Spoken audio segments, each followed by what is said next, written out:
can I become a non-negotiable utility in your business that you will refuse to ever cancel on services or go to anybody else? How do we become a staple that you cannot do without? That we are so essential to your business that in all the cutting you can do, you will prefer to cut off a body part before you cut us. And start to get that feedback, because I don't know what that would look like. So I would say the starting point is start to ask the questions, because maybe you need to add something that you're not already doing. That can become a revelation, and then that could send your business on a totally different trajectory. I don't know, but I wouldn't be able to assume what that is. So to get that answer, I would just start asking those questions. And maybe you come up with a whole new line of business. Maybe you tighten up the line of business that you currently have. So yeah, man, look, it's already recording, man. I think this would be fun for us to really kind of launch out with what we're doing here, sales wise. And I was thinking about it. I sent you those questions earlier, but then I also thought, it'd be kind of fun, man, if we have so many great conversations, we can integrate some other woven elements of life and business and sales and communication. But obviously, you saw the number one, he's back, man. That's the most important thing. This is going to get chopped up, man. This is the legend, the GOAT, the man of all things sales, marketing, persuasion, business, and my man. Because as anybody that has heard me speak around several things before knows that you're the guy that's helped me more than anybody else on the planet with my skills development, becoming a man, and all those great things, man. So for that, I'm grateful. So let's talk some sales. Grateful to be a part, man. Grateful to be a part. That's what it's about, right? Yes, sir. Yes, sir. Oh, man, I've got, we could have a million discussion points today, but I was doing some research and I looked up some stuff and I thought about what we could have some fun with here. And I know a couple questions would start to be the catalyst for us to unpack some things. And I know you would have some very helpful perspectives for some people out there looking into 2024 right now. Because guess what? Everybody's thinking it's going to be a recession year. Everybody's worried. Nobody really wants to pull out their wallet. At least that's what people think, right? So this is what's going to get fun. And I think that becomes a crutch for both sales professionals, where they start to lean on this idea that they can't sell because buyers are going to be pushing deals out further and they're not ready to make the investments. And they're going to think that the buyers in their mindsets might very well be thinking the same thing, where they're like, oh, it's 2024. There's going to be a war this year. There's going to be this. There's going to be that. So it's an election year. Yep. Right. Exactly. It's everything. So what can we do for them? What wisdom can you impart on them, those folks out there that are thinking right now to themselves that, hey, you know what? They might put their foot on the brake because they think that's a reality. But we know if you're up there, you ain't thinking like that. You're definitely not taking that approach. You're about to get somebody's credit card out so they can make a deal. Right. Because and to that point, because there's always something, right? And people tend to use the state of the economy for the reason to do something or not to do something. So there's going to always be something. But I think we need to kind of go above that first. And because some people think we live in the attention economy. I would say close but no cigar. We actually live, and believe it or not, and I haven't heard anybody talk about this, but we live in an attrition economy. So I want you to think about it. When I say attrition economy, if you look at the studies and that's what I say, when I say close but no cigar, yeah, to an extent, it's about getting people's attention. But when it comes to people's attention, you got to understand that today, and you go look at all the studies, they say that the average attention span of a human is just above 8 seconds, like 8.25 seconds or something like that, which is now worse than a goldfish, which can hold its attention on a task for 9 seconds. Okay. So what does that tell you? But now, granted, they said that now when you look at the broader range, it's from 2 seconds to 20 minutes, but the average is basically 8 seconds. So you're thinking about the state of the economy. It doesn't matter what the state of the economy is if you can't hold their attention long enough to get the message across.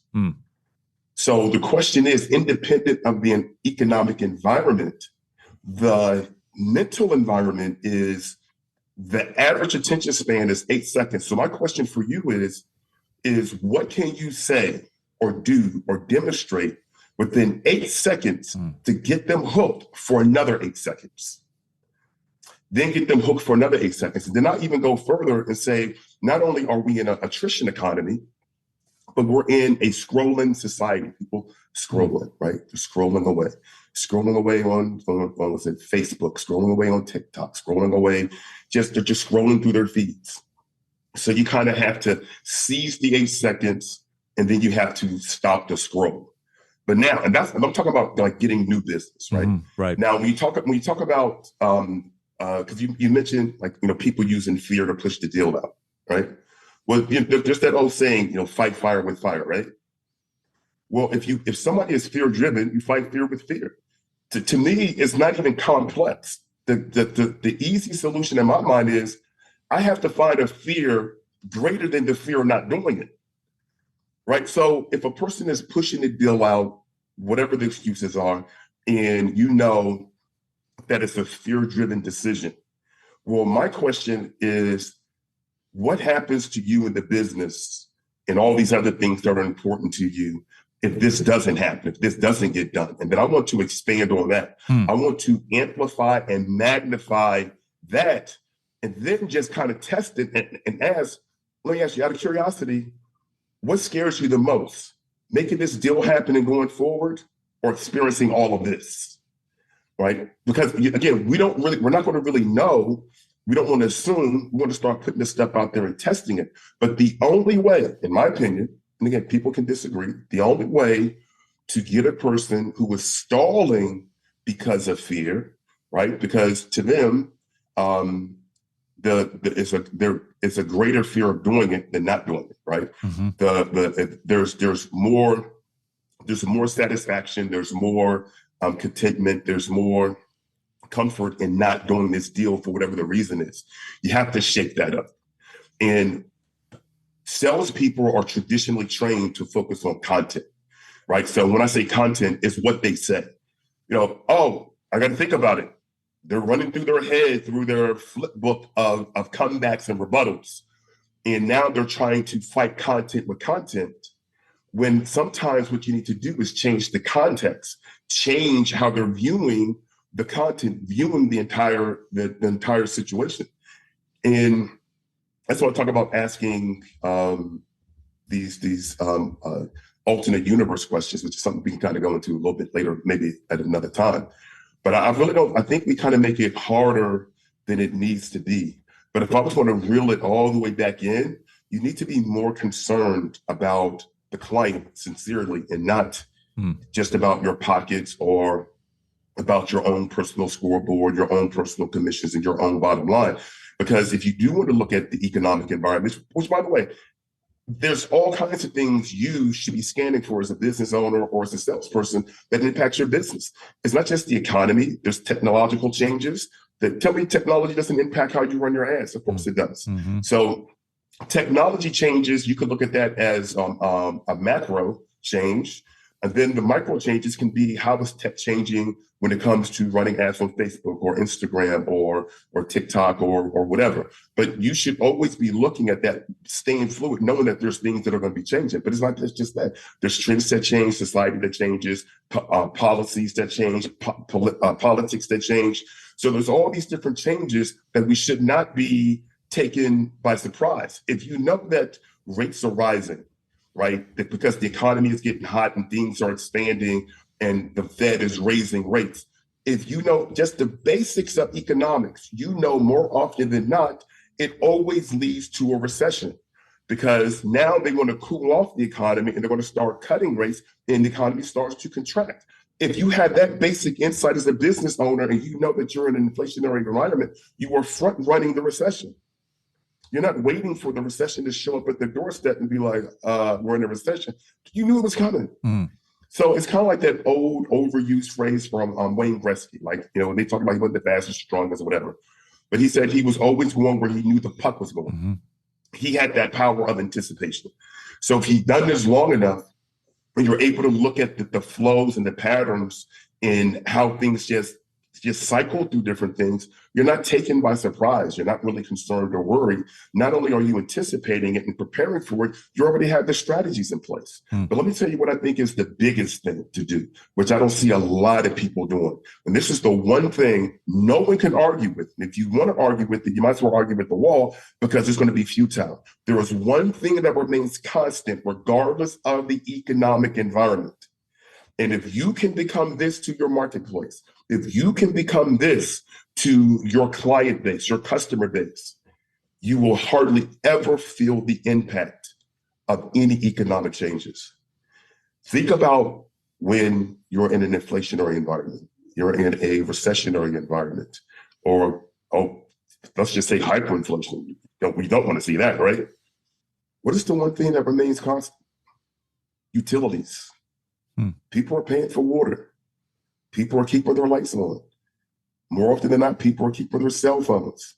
There are certain utilities that, regardless of other things that are cut, people be like, man, we cutting off the heat. We cutting off the water. Nobody does that deliberately. Right. So the question is how do you become the necessity to your marketplace? Not an option, but a necessity, that irregardless of what happens, they refuse to live without you and the services that you provide. So you become like a utility to them. It's like, they'll look around and be like, oh, we'll cut all this, but we're not cutting you. Because you're that essential to them in their business or their life. The moment you can find that spot and you can seize that, you change the game, because now you're going to have constant business regardless of the environment. Now, how do you find that for your business? I don't know, because I don't know what your business is. But if you start to think that way, how do we not just become an option? How do we not just become a service provider, but how do we become a necessary utility to their business or to their life, that regardless of what changes, and there's a lot of things that are constantly changing, that regardless of those changes, they will refuse to live without us. When you say that, I think, for example, you are talking about generally, I love the way you think. Obviously, you know that. I tell you that all the time with regards to that mental model right there, for them to be able to not live without you. They need you. You position yourself that way. So if I was going to put it back on you and you had to imagine you were a business owner, you can pick one, what would you actually do as an example for somebody to earn that respect or that position from their customer, so that they are that either? Because what if they're a sales professional as an individual? They're representing the company that they're putting out there to keep that business. I'm assuming there's a lot of little dynamics in there. So I just want to kind of dive a little bit deeper into that for someone to know how Stephen Pierce would actually approach that in terms of what he would do to be that guy. Separate than not knowing that anybody's business out there is A, B, C, or D. It's just like, let's pick one and let's kind of expand on that a little bit to see what we could tactically take on there. Well, I would, just because you don't know what you don't know, I would start having conversations with my clients or customers. And I would tell them, look, regardless of the state of the environment, I would say, look, I want to learn and I want to understand. First of all, are you happy with our service? Are you delighted with our service? How would you rate us? And just kind of have that conversation. But I want to understand, how can I become a non-negotiable utility in your business that you will refuse to ever cancel on services or go to anybody else? How do we become a staple that you cannot do without? That we are so essential to your business that in all the cutting you can do, you will prefer to cut off a body part before you cut us. And start to get that feedback, because I don't know what that would look like. So I would say the starting point is start to ask the questions, because maybe you need to add something that you're not already doing. That can become a revelation, and then that could send your business on a totally different trajectory. I don't know, but I wouldn't be able to assume what that is. So to get that answer, I would just start asking those questions, and maybe you come up with a whole new line of business. Maybe you tighten up the line of business that you currently have. Maybe you take that message and you bring back old customers or something like that, and activate customers that are clients that have been deactivated and have been doing business with you for a while. But it's really about going out there, because we tend to operate in isolation. We tend to go into our rooms and put together offers in the office and then project it out there into the marketplace. And it's just a rinse and repeat. And then what happens is when things are going good and you're in an environment where it's called risk on, where there's a lot of money going around, stocks are going up, and the economy seems to be booming. People are willing to take a little bit more risk than usual. So they'll go out there and they'll put money in expanding or trying to start a new business or doing different things that under a contraction environment where risk is off, they're not willing to do it. So sometimes we can be deceived into thinking that because things are good now and you're good, it's going to always be good, and that's not necessarily the case.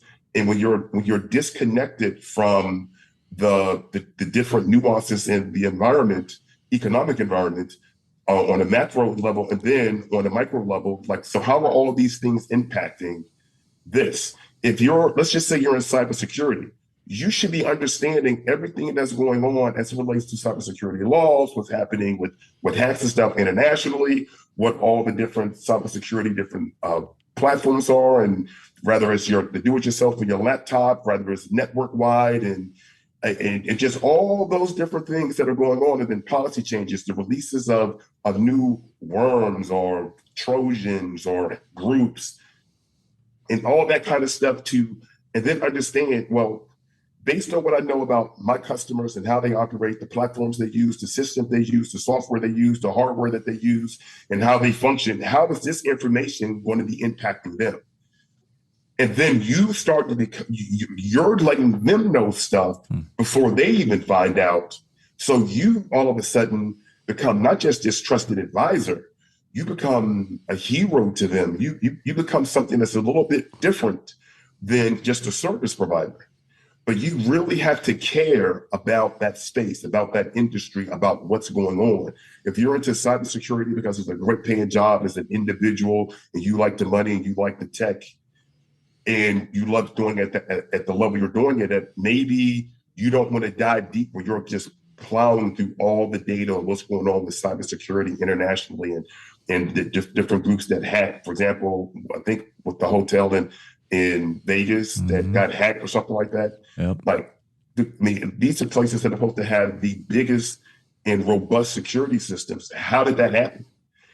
Diving in to figure out how did something like that happen. So it's really loving your space, loving the solutions to the problems, and just really being immersed in what it is you do, so much that you really care in a way that is not superficial and it's not fake, and people can really tell that you care in the conversation and how you service them. And there's just some of those things from an energy standpoint that come across. And when it's just about the money and it's just about churning out products and services to try to flatten people's wallets as quickly as possible and as regularly as possible, regardless of think about it like this. Even with cell phones, it got to the point where it's like, dude, do you really need another cell phone? Right? Do you really, really need another cell phone? Your cell phones used to cost $200-$300. Now you can get one for $1,400-$1,500, right? The question is, do you really need another cell phone? No, you don't really need another one, but you may want another one. And they keep pushing them out. They keep pushing them out. They keep pushing them out. And they don't really push them out because you need one. They push them out really because there's a race. There's the competition. If you don't make your current product obsolete, well, your competition is going to make it obsolete. And then if they make your product obsolete, you eventually become obsolete as a company. And then you go by the way of Wayne Computers, Blockbusters, Pan American Airlines, and all these other companies that disappeared entirely because their business models didn't constantly change, not to mention the technology and the products that they were using. So there's really a lot. You just have to, if you really want to own a market space, you have to dig in and be willing to go deeper, longer, and build deeper, stronger, and taller than anyone else is willing to do. So I think that's just the mindset difference between participation and domination. A lot of people can go in and participate, and there's even more people that can go in and spectate. But very, very few are going to be those that dominate. And there's a big difference. Those that are spectating, they got a lot of mouth, they got a lot of cheers, they got a lot of hate. They sit on the sidelines, they hate on you, or they cheer you on. They're cheerleaders, they're booers, whatever. They're on the sidelines, but they love to watch. They're the spectators. They're those that are participating. They got enough skill to go to the table and maybe go a few rounds, play a few games. But you know, they get some sweat on their brow, right? They get some swings at the ball, and they put in enough work to be able to participate. But dude, if you want to dominate, it's a totally different ballgame. It's a totally different mindset, right? You're not trying to do enough to get by. You don't care what anybody else is doing to either hate on them or love on them, because you're too caught up and not competing against them. I tell people, like, why am I competing with somebody else? Nobody has my standards. I don't care what you do. I don't care how much money you have. And to me, it's like, why in the world will I care how much more money a person has? When you die, you ain't taking it with you. Yeah, I agree. I mean, if you think about it, I don't care how many cars you have. And that's why when I was out there making millions, none of that stuff mattered to me. All the different, dude, you can put dozens of people together and have them to all hold up all 10 fingers, and you still can't count how many famous people that I met when I was on the speaking circuit. Now, if you go look at my social media, look at how many of those pictures or videos that I actually posted. Basically none. Why? Because my value should not be attached it should not be attached to who I met or who I know or who I do business with. If you value me because you see me in a picture with someone or I'm doing business with someone, you're valuing me for the wrong reasons, and I don't want that value. If you can't value me based on what it is I independently, regardless of my associations, bring to the table, then I don't deserve to be valued. So I never wanted to use anybody else's images, anybody else's status, or like anything like that to bolster myself. And that's why I'm flabbergasted when you, especially when you think about this, you probably see this a lot because you're on the speaking circuit. A person goes up, he's introduced as a speaker, and he's just dripping and drooling along in the beginning. And then he introduces himself and he goes over his resume. I'm like, dude, what the amateur? I mean, first of all, you're on the stage. Shut up and get to it. You're already on the stage. Somehow, some way, you earned your right to be on the stage. And what I believe, and again, this is just me, I'm like this, and this is how I've always been. My body of work will speak for itself. That for example, if you ever saw David Goggins' videos, right? If you ever watched David Goggins' videos, absolutely. If you look at his videos, look at how much he talks about himself and what he's accomplished. Basically none compared to his other videos. But if you looked at this guy's videos, you'd be like, who is this guy? Because of his body of work and what he lives and what he puts out and what he demonstrates, you want to know who he is. People, in my opinion, people who have a weak body of work lead with their bio because they don't have enough substance that when they start to demonstrate what they represent and how much they have to give, they know that that's not going to hook you. So they have to hook you with all this fluff stuff. And I was never like that. And so when people start going into, I've accomplished this and I earned this and I earned that, and you're on a stage, you're on a platform at an event, you already earned the right somehow to be there. Maybe you bought your way there. I don't know, but you're there. Get to it. Hook them from the moment you get on the stage where they're starting to lean in and they want to learn more. They want to know more. And then by the time you're finished, if you're not even finished, you're just like, oh my gosh, man, I got to hook up with this guy or this girl or whoever this person is. And it's not because you introduce yourself with this dumbass bio, but because of the power of what you represented and what you articulated and how you communicated, the conversation that you held. That's what made the difference. Not your beefed up, fluffed up bio. Anybody that's done enough hiring knows everybody looks good on paper. Right. The resume always sounds perfect, reads perfect, right? The resume always looks good. Yeah. Then you hire them. After 30 days, you be calling in their office and be like, hey, I just got one question. Who is this person? Can you introduce me to the person who goes with this bio? Yeah. Because it sure as hell ain't you. Mm-hmm. Right. So, and again, and that's what I personally believe. So if you're listening to this, and I, you don't have to agree with me, but I'm just saying, when you're at an event and you're already there with a bunch of speakers and They introduce you, oh, we're going to bring you to the stage such and such. And this person gets on the stage and they don't hit you between the eyes, like on the nose, like a 2x4 with something startling fact, something that hooks you, getting right into the meat of it, where it's just like, oh, this is about to be good. One, they're an amateur. They have no idea what they're doing when they get onto the stage. Because when they're getting on the stage and they're starting to talk about them, they're not even there for you. They're there for them. Because what the hell value do you get out of that person's bio? You're not looking to hire them for a job. You're there to get some kind of value from that event, and they want to take up your precious time to tell you all this meaningless stuff about what they accomplished. That is an amateur. And they got something to hide. And again, this is just my opinion. You do not have to agree with me, and that's fine. When a person leaves with their bio, it's because their body of work is weak. Reminds me a lot of when you told me last year. I think I saved the text too because it was impactful. You know, we've had some good history, this man and I.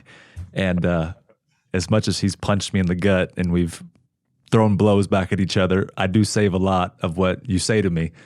And you told me when I was talking about with the podcast, Always in the Grow, you said brands don't get built by going out there and saying, look at me, look at me, look at me. They get built by the experiences that you provide.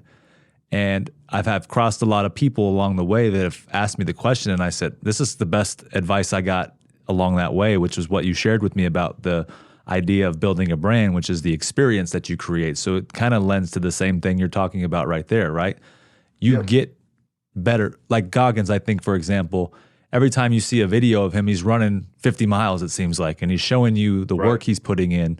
And for that's his body of work. It's not something that you can debate. It's kind of right in front of your face. Would you say that that's kind of what you're saying there? Yeah, and what happens is that this has become a mess, if you will. It's because you have a lot of people, they're seeking to be, they're seeking approval, they're seeking social acceptance. Some people are seeking worship. They want to be a god to different people.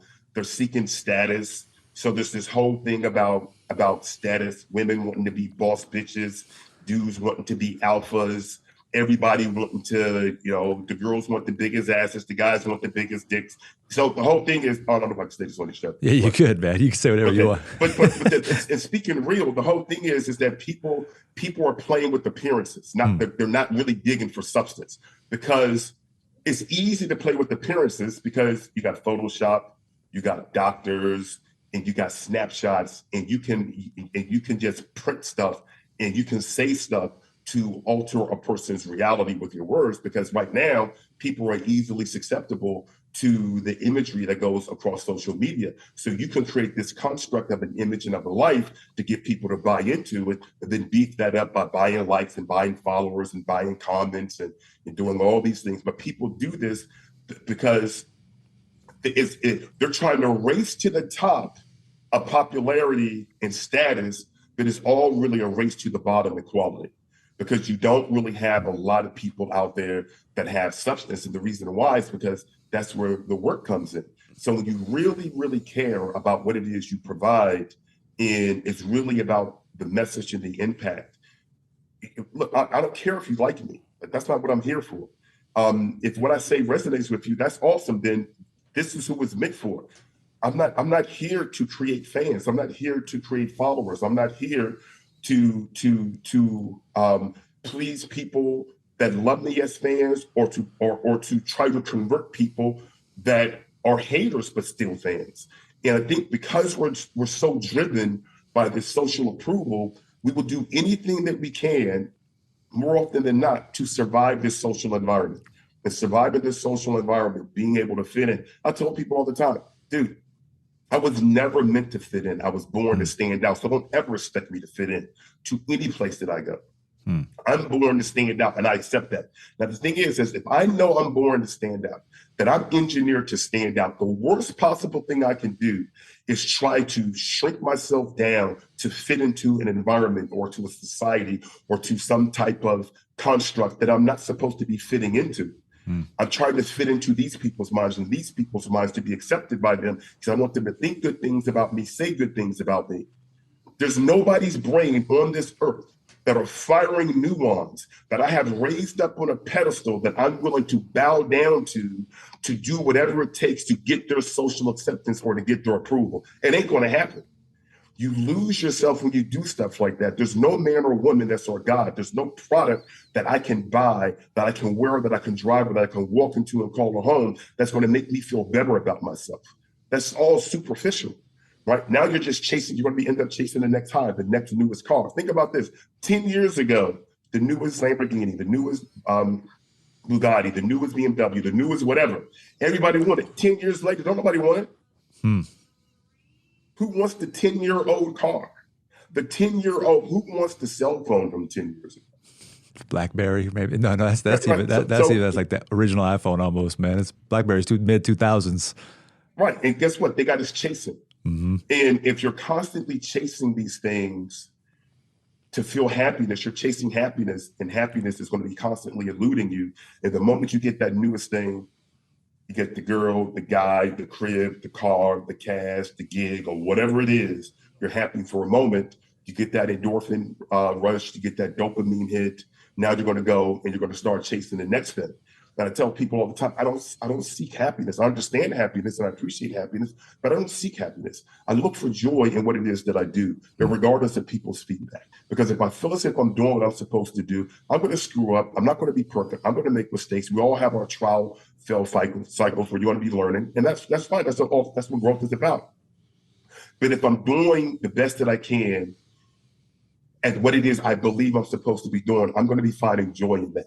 Because, for example, think about this: an athlete that plays, like right now, you got teams that are going to be kicked out of. They're not going to make it into the playoffs for football. For those that don't understand sports, right? And then there's going to be those in the playoffs. They're going to be trying to win their division and then go to the Super Bowl to win the Super Bowl. Now, obviously, we know at the end of every season, there's only one team that's going to win the Super Bowl. Now, is everybody else happy that they didn't make it to the playoffs or they didn't make it to the Super Bowl and win? No, they're not happy about that. But do you think they lost the joy of the game? Your father, when your kid grows up, and then you have other kids or people that are parents who listen, think about this. You may not all the time be happy with something your child does, but does that mean you lost the joy of parenthood? No, man, not at all. See, there's two totally different things. And when we start to chase happiness, well, I'll be happy when this happens, that happens, dude, you're lost. You're stuck because your happiness is too codependent on too many things. But if you can come from a place of joy that only you can control, because it's the joy of what it is you're doing, the joy of your commitment, the joy of your dedication, the joy of your consistency, the joy of what it is you're doing, regardless of the result, because, hey, it may not be a good result today, but it's going to get better because the joy that you get out of constantly doing it perpetually again and again and again and again and again doesn't mean you're not happy. You can find things, oh man, you're happy the way that turned out, but that's not what drives you, right? It's the joy. And that comes to something else. And I was having this conversation with someone, and I'm going to ask this question. I'll ask it to you, and you don't have to answer, but I'm just going to ask it out loud because a lot of us, and on YouTube, they're all over the place, inspirational videos. And motivational videos, right? And I mean, I love them too. I mean, they're great, especially when they have the great speeches and they're added with dramatic sounds and all this dramatic music, and it's great. But here's my question for you. When all the inspiration is silenced, when that flame of motivation burns out and it's dark, there's no cheerleaders, there's no prize out there for you to reach for. No accolades, no acknowledgement. What drives you to keep going? What is it that will drive you when you have nothing that's going to stimulate you? No caffeine or mental stimulation from a video or from music or from words. What drives you? And when you can find that thing that drives you, because here's the thing, to me, being inspired to do something, being motivated to do something, and being driven to do something are three different things. And to me, the one that is the most solid, that is unshakable and unmovable is when a person is driven. When they're driven, because it's not fleeting with motivation, which is emotionally driven, and is not driven by inspiration. Don't get me wrong. A person that's driven, they're into inspiration and motivation, but that is not the engine of what moves them. So, oh man, I feel inspired. That's great. A lot of people, they go to events and they get inspired to do things, and they write down stuff and they get motivated. But then when it's time to get up and you don't feel like it, are you driven to do it still? When you hurt, are you driven to do it still? A lot of people look for things to be easy and convenient.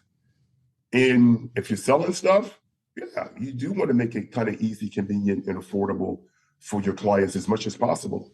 If that's the place that you're in, the marketplace that you're in, and that's what it needs to be to get the deal done. But when you're talking about building greatness in yourself, don't ever look for easy, convenient, or affordable. When I say affordable, I'm talking about the price you pay in both time and money, right? And to me, the most valuable thing you have is your time. And it's interesting enough, people will say that, they don't act like it. Because here's what I mean. Because you can have $1 million and you can make it, you can lose it, you can make it, you can lose it. Because like you can keep getting it back. Mm-hmm. But you can spend 1 million hours and you'll never get those 1 million hours back. Mm. You'll never get those 1 million hours back. And here's the point I'm getting to. Here's how you can tell the mindset of somebody and how they value their time. You have 24 hours in a day, what's called the 24 golden boxcars. And when those hours go by, every ticking second, you never, ever get that back. Ever get it back. You can go gamble money, lose it, and get it back. Maybe not at that same casino, maybe not at any casino, but you can get it back from someplace else. Mm-hmm. It still comes back to you, right? But that time is never going to come back. So if you really value time, what is it costing you to sit there and complain, to mindlessly surf the web, to get caught up in other people's drama, to hate on other people, to play video games if it's not your career, where you're like in EA Sports or something, doing dumb stuff, being stuck on OnlyFans or Pornhub, or gossiping, or just scrolling away on Instagram, liking big booty chicks or handsome dudes, or whatever it is. That time here's what you're saying. I want you to understand what I'm about to say. Here's what you're saying.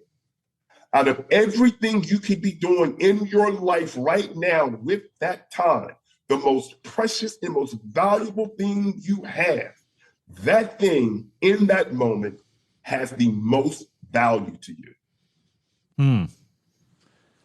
Interesting, because that's how you're using your energy on that time, right? And so that's what you're saying is, so if it's like, if you're trying to, for example, if I understand this correctly, let me clarify that. If somebody's listening can understand what you just said. So if you're saying, you have 24 hours a day, but in that moment you're supposed to be doing something, but you're scrolling the internet, you're saying that the internet scroll is more valuable than it is to do your business or your dream or something like that. Is that what you're getting at?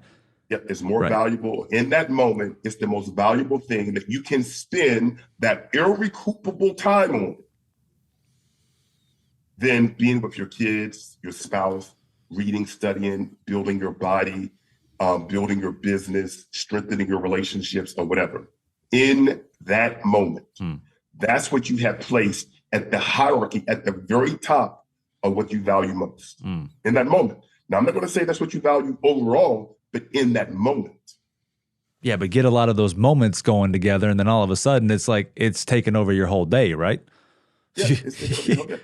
And that's why it's like, dude, I don't waste my time on frivolous stuff. It's like, it's like people like, oh, such and such says something about you. It's like, dude, first of all, people that know me know not to bring no gossip to me or something like that. But they know I am not going to give my headspace to that. Now, if somebody wants, and here's the interesting thing, and this goes for you, me, and anybody. If somebody wants to talk about me, okay, cool. They're allowing me to live in their head. They're obsessed with me. They're giving, again, out of all the things you can think about in this world, in this life, in this moment in time, a time and moment you'll never get back, you're dedicating that to me. I don't care if it's good or bad. You're committing that to me. You find me to be so valuable, so irresistible in the moment that you have to say something good or bad about me. I thank you that you value me to that point, that you're going to give me that space and time in your mind. So a lot of people think haters are a bad thing. That's because they take it personal. Mm-hmm. I mean, I look at it like this. Roaches, rats, and critters were created for reasons, right?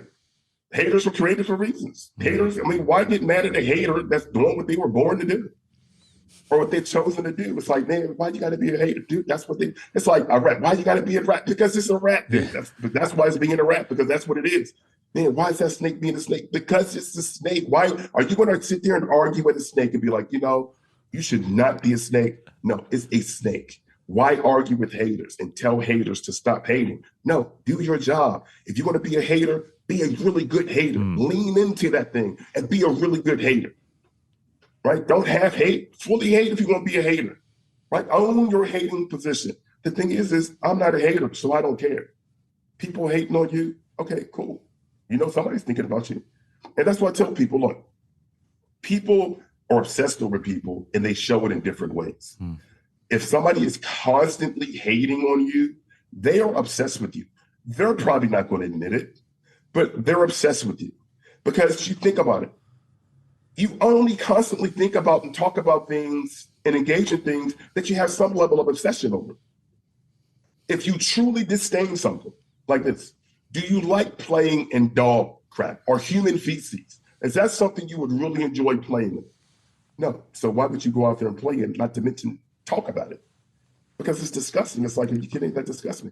So when someone says, oh, someone's hating on you and all this other kind of stuff, dude, whatever. Let them hate. They love you. They have an obsession over you, and that's just their way of basically existing without you being in their life or them being able to reach you. Some people, they'll go to a celebrity as a fan and look to get their attention to get an autograph, right? That's a healthy fan. Mm-hmm. An unhealthy fan, that's a hater who look to get their attention to get a negative reaction. Either way, both people are getting the attention. Now, if you have a hater and you give them attention, you're feeding that energy vortex that's going to keep them, they get some satisfaction. I got the eyeballs. Mm-hmm. I got the look. I got the comment. That comment was about me. So what you're doing is you're feeding them what they want. They want a response. They want some attention. It's reinforcement for them. Yeah. Because they're not getting it elsewhere. Yeah. So what this comes down to, man, is perspectives. It's like if you got people hating on you, whether it's in real life in your inner circle, it's on the internet, and you're feeling a certain way about that, it ain't the hater's problem. That's your problem. I like that a lot because you said it's personal. You said it because you're taking it personal. Yeah. That ain't the hater's problem. Because here's the thing: whatever level of emotional and mental weakness that you have is being exposed. You need to fix that. Because if the hater stops, that direct correlation of you feeling a certain way based on that hater is going to stop. But it's not gone. It's just waiting for the next hater to show up. Dude, I've processed, so I got to jump in on you, man, because, I took a picture of something yesterday that reminded me of you a lot. And it said, it was posted by Deion Sanders, of course. I talk to him all the time, but he said, hard coaching equals love. I ain't saying you love me, man, but I know we brothers out here now. Yeah. But it said when the coach takes it easy on you, they're setting you up for a hard life ahead. Don't take the coach for granted that's constantly holding you accountable. They might seem annoying to you in the moment until one day when you're annoyed with the life you have. Most coaches aren't out to get you. They're out to get you to where you want to be one day. There's a reason your coach is on you about being early, staying late, studying, doing extra, taking care of your body, and being a good person. It's because your coach loves you. They see what you could be one day, and if you can't see that hard coaching is love, you're blind. I said, damn, that's pretty good, man. Just reminds me of all the the pressure can that you told me about a long time ago with what comes out of it. Yeah. And what you just said with that emotional strength and weakness, man, I can't tell you how many different times along, even up to this day, whether it's the relationship with my son or just some situation where I get that moment, that pressure put on me, and I push out the paint out of the can and it comes out a different color. And I'm like, okay, that is not who I need to be right now. I've got to fix that. And I catch it and I'm like, okay, what do we need to do differently? How do I improve this for next time? So it's almost like I'm callousing myself every time. Yep. And I've got to, because it's not like I know that it's coming until it hits me. And then when it hits me, I'm like, oh, I've got a weakness there. I've got something I got to fix. Yep. To your point, right? So I've in the last several days, just caught more of those things. It's always like catching them and getting rid of them, catching them, getting rid of them, or improving them is what I'm trying to say when I say getting rid of them. Trying to optimize there. Yeah, and to give people some reference, just real quick. So what man is talking about is, like, if I were to walk into a room and you're in the room, and I have a can of strawberry potpourri, and that's what it says, it's a strawberry potpourri, and I'm like, how many here like the smell of strawberries? And everybody's like, oh yeah, we like strawberries. I'm like, is it okay if I spray some strawberry potpourri in here, get this place smelling like strawberries? Everybody's like, yeah. And then I put pressure on the top and red spray paint comes out. The question is, well, what is it? The label says strawberry potpourri, but when I put pressure on the top, red spray paint came out. So what is it? It's red spray paint, independent of the label. And the whole point is people lead with personality to disguise and hide their character. The label is the personality. What's on the inside is the character. And until you get past the personality, you have no idea who you're dealing with and what you're dealing with. So you have to put people in the position to squeeze them deliberately to see what's on the inside. Because people will masquerade and they will pretend and they will act and they know how to put on the show when they know people are looking, right, to get that good report. They know how to act to lure you into the trap. And look, we know how to do it. There's animals and insects that know how to pretend and fake things to catch prey. So that's what people will do. So here's the thing, though. Here's the thing. Here, and this right here is the key point that makes all this matter. Okay. When that happens, okay, here's generally what you will hear. You put that person, well, maybe you didn't put them in the position, but something put them in the position and that pressure was on, and then something came out. And then they want to apologize. Yeah, hey, you know what? I apologize. I was just under a lot of pressure. That's not really me. I apologize. I ask you to forgive me. Okay, I forgive you, but hell to the no. That was you. That was you. That's the thing. See, what happens is, you probably heard that. A person's under pressure, something happens, they snap, they act a certain way, and they come back and they want to apologize and they say, hey, I apologize, I was under pressure. Of course she was under pressure. And now they want to apologize. They want you to accept their apology for showing their true character. They want to get permission from you to reel that real character back in, put it under the hat of their personality, and act like you never saw who they really was. So how would you instruct somebody to improve from that point then? So if they asked you for forgiveness, you being who you are, you say, hey man, you call them out, you say, look, that's who you really are, and you call them up to improve? Is that sort of the answer to that, or what would be the action item there to make some progress on that?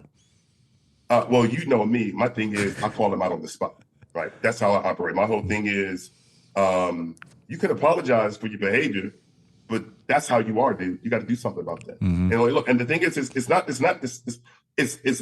bad. It's the thing is if I let this be okay, then you keep sweeping that character under the rug and you're not fixing it. Totally. Right? When these things happen, it's for us to check ourselves and be like, dude, because that's happened for me a lot. It's like, dude, I didn't like that, man. I didn't like the way that felt. I didn't like the way I acted. I got to fix that. So what we're doing is we're sculpting ourselves. Yep. If we take all those sculpting moments and we abandon them and sweep it under the rug and act like it didn't happen, then we're not improving ourselves. And the people that are around us that aren't checking us aren't helping us either. And then if you allow yourself to stay in a situation where you see that character, it can be detrimental to you. So many people don't do anything. Yeah. So let's just say you're not, because again, I'm not all about conflict and confrontation, but I am about dealing with something when necessary that has to be dealt with, and dealing with it in a way that meets the rapport and the relationship that I have with the person. So it's how it's dealt with is different. But at the minimum, what you can do is never forget it and understand I just saw how that person was. Let me give you an example. A guy is with a girl. Think about this, and this is real life. A girl meets a guy meets a girl. They get into a relationship. Oh, it's all lovey-dovey and everything is cool. I mean, everything is fine until that day he punches her in the face. She never saw that coming. Mm-mm. And then he apologizes. He snapped. He had a stressful day and all these different things are going on. She forgives him. That dude's an abuser. Mm-hmm. It only takes hitting a woman one time to be an abuser. It's not like, well, until you beat her ass 5 times, you're not an abuser. Right. No, one hit. I don't care if it's an open hand or it's a closed fist. That's an abuser. You have to take note. And we know the unfortunate consequences for many women that did not deserve to be murdered by those guys, but were murdered, right?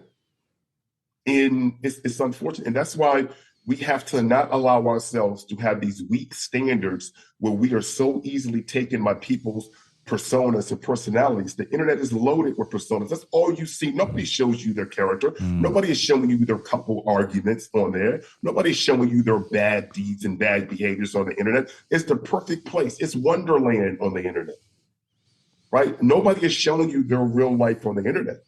So even when a speaker gets on stage, that's not who these people are. I was on the circuit for over a decade. I've seen how these guys operate behind the scenes. I'm not going to call no names. You don't know who these people are. I'm going to tell you, I've seen some of these people. Mm-hmm. They don't do what they say they do. They don't make what they say they make, and they don't move the way they say they move. Some of these guys are crazy. When I say crazy, I'm just talking about the stuff that they would do that are so out of line with the ethics that they portray. Totally. Oh, I get it. I've seen it too, man. I know what you're talking about. Yeah. And so the thing is now, that's them. I'm not passing judgment. What I'm saying is you can like a person's personality, and that's great. A lot of people have pleasing personality, but don't be sold until you get a chance to check their character. Two totally different things. Understand, when you meet someone, and this, especially when it's the first time, whether it's at a club, a bar, a meeting, a hotel, an event, internet, whatever, you are meeting the personality. I don't care how sweet it is, how nice it is, how kind it is. That is the personality. And you may like that. Nothing wrong with that. But you have to remember, you have to have that box ready to be checked. Did they pass the character test? And until you get to see their character, you just don't know who you're dealing with and what you're dealing with. Now, I know we've been talking about like a lot of life stuff and mindset stuff and personality stuff, but I know you want to talk about some sales stuff too. Well, I mean, so what happens when you're having a great conversation, man? An hour blows by in what feels like 5 minutes, man. You notice it's already 1:55. So my thought is we'll defer that to round 2 and 3 and 4 and 5, and we'll continue the conversation there because we got a lot of great things cooking, man. So I feel like this is going to be a regular staple for what we do and continuing to enhance what value comes to the table. And I think, like you just said, sharing our rawest forms of character as best we can here. And this is a good, I would think, appetizer is the word I'm thinking about when it relates to what we can continue to put out there as far as getting people to see what life could be like out there moving forward. So we only have 1 hour today, right? Yeah. Oh, okay. Yeah, getting out of here, man. Yeah. All right, we got 6 minutes. Did you want to talk anything real quick on sales? Saturday is my day with my lady and the kid, man. She actually let me get away to come here and meet my man, if you know what I'm saying. Oh, okay. All right, well, Kate, we appreciate that. So, yeah, exactly. They're back home right now. Like, he better not be late. No, man, just any last thoughts to sign us off here? I'm excited for what we're getting ready to launch into here in 2024. Obviously, I'm super pumped that, everybody out there that's, maybe there's a lot of people that know you from before that, probably have a good sound understanding of what talent you've got and what you bring to the table. And I think there's going to be an even bigger crop of people that are going to start to understand that too. And I'm glad that we could be here on this same channel right now doing that. But there's a lot of good things ahead, man. What are your last little thoughts, if you got anything that you want to finish off here with? If I was going to leave one last thought, kind of like just tying it into what we're talking about, is I would seriously look at getting from under the hypnosis of this society. And you're so hypnotized by what's going on with social media and the news, and everything from all kinds of scandals. You don't even see that you're hypnotized by it. You have to get yourself dehypnotized and detoxed from all this stuff that is going on and find yourself again. If you're wrapped up in all these news cycles of what's going on with all the nonsense that you see floating across social media, you are wrapped in it. For lack of a better word, in an overused phrase, I would just say you are locked in and lost in the matrix. And you need to, and the only way to really find yourself and find out who you really are is you have to get out of that. You have to understand the game that's being played on you, the game that's being played on your mind, your emotions, your desires, and how you're being manipulated, and work your way out of that hypnosis.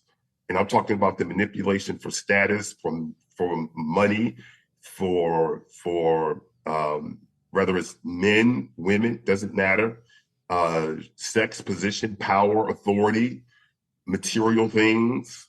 It's crazy, and it's getting crazier. Go look back 10 years, 20 years. This is not how our world operated. This is not how society moved. This is not how kids were, how parents were, how grandparents were. And unless you just want to stay asleep within the matrix and you just love the life that you have, and stick with it.